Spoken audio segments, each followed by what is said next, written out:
were 22 years old and WCW was sold to the WWE. Yeah.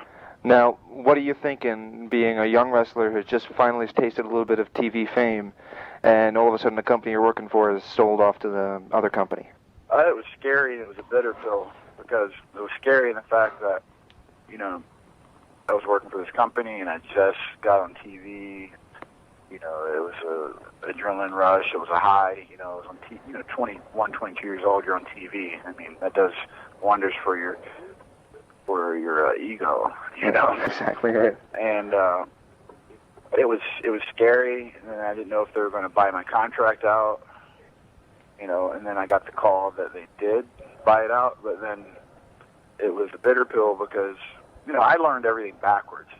Most guys start out in the indie scene, and then they work their way up, and then they're on TV, so they kind of pay their dues, and they work their way up. I started out on TV making great money, and then I had to take a pay cut, which I didn't want to take a pay cut because once you get used to a certain amount, and then you have to take a drastic pay cut like I did to go to HWA. I mean, it was kind of like a shit sandwich. Excuse my language. Yeah. Okay. But, and you know, I'm glad it happened because I needed to go back and learn some more. Right. So, I mean, now that I look back, I'm glad that it happened. But at the time, you know, it sucked.